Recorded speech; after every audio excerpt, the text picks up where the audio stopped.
السلام علیکم ورحمۃ اللہ وبرکاتہ۔ الحمد للہ رب العالمین والعاقبۃ للمتقین والصلاة والسلام علی اشرف الانبیاء والمرسلین نبینا محمد صلی اللہ علیہ وسلم وعلی آلہ واصحابہ اجمعین وبعد۔ محترم ناظرین اور سامعین، روزہ کے مسائل سے متعلق 7واں درس آج آپ کے سامنے پیش کیا جا رہا ہے۔ انشاءاللہ آج کے درس میں شب قدر سے متعلق حدیثیں آپ کے سامنے رکھی جائیں گی۔ واضح رہے کہ درس کا یہ سلسلہ علامہ ڈاکٹر محمد لقمان سلفی رحمۃ اللہ علیہ کی مشہور کتاب تحفۃ الکرام شرح بلوغ المرام سے جاری ہے۔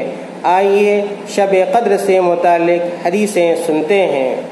وعن ابن عمر رضی اللہ عنہما ان رجالا من اصحاب النبی صلی اللہ علیہ وسلم اروا لیلۃ القدر فی المنام فی السبع الاواخر فقال رسول اللہ صلی اللہ علیہ وسلم ارى رؤیاکم قد تواتأت فی السبع الاواخر فمن كان متحریها فلیتحرها فی السبع الاواخر، متفق علیہ۔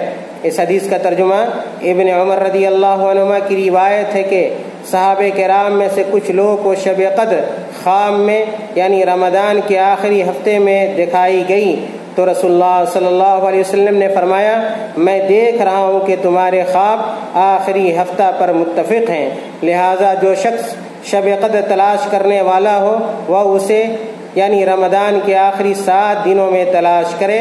یہ حدیث صحیح بخاری اور صحیح مسلم کی ہے۔ دوسری حدیث وعن معاویہ بن ابی سفیان رضی اللہ عنہما عن النبی صلی اللہ علیہ وسلم قال فی لیلۃ القدر لیلۃ 27 رواہ ابو داود والراجح وقفه وقد اختلف فی تعینها على 40 قولا اوردتها فی فتح الباری۔ اس حدیث کا ترجمہ معاویہ بن ابی سفیان رضی اللہ عنہ سے روایت ہے کہ نبی صلی اللہ علیہ وسلم نے لیلۃ القدر کے بارے میں فرمایا وہ 27ویں رات ہے۔ اسے ابو داود نے روایت کیا ہے، یعنی یہ حدیث صحیح سنن ابو داود کے اندر موجود ہے اور راجح یہی ہے کہ یہ حدیث موقوف ہے۔ حافظ ابن حجر کہتے ہیں شب قدر کی تعین میں 40 اقوال ہیں جن کو میں نے فتح الباری میں بیان کیا ہے۔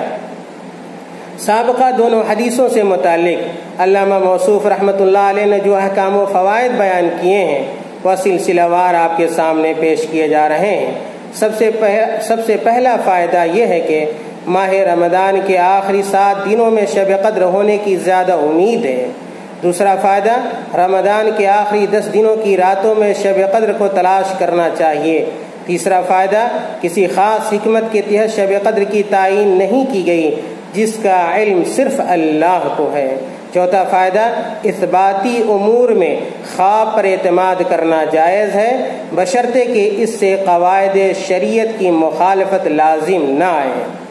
شب قدر سے متعلق اگلی حدیث وعن عائشہ رضی اللہ عنہا قالت قلت یا رسول اللہ ارأیت ان علمت ای لیلۃ لیلۃ القدر ما اقول فیها قال قولی اللہم انک عفو تحب العفو فاعف عنی رواہ الخمسہ غیر ابی داود وصححہ الترمذی والحاکم۔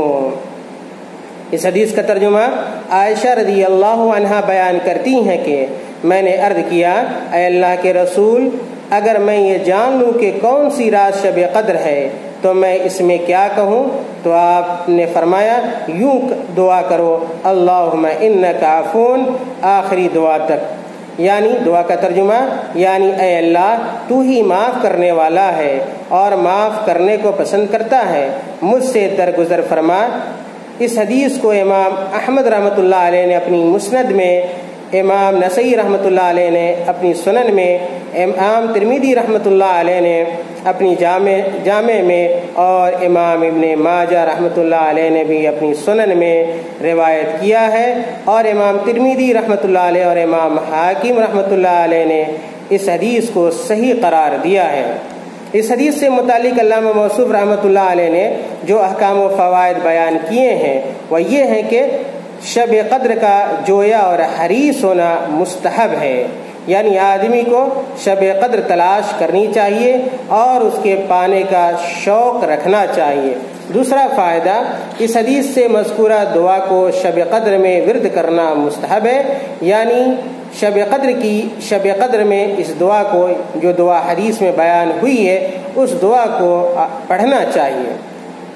اگلی حدیث، وعن ابی سعید الخدری رضی اللہ عنہ قال قال رسول اللہ صلی اللہ علیہ وسلم لا تشد الرحال الا الى ثلاثة مساجد المسجد الحرام ومسجد هذا والمسجد الاقصى متفق علیہ۔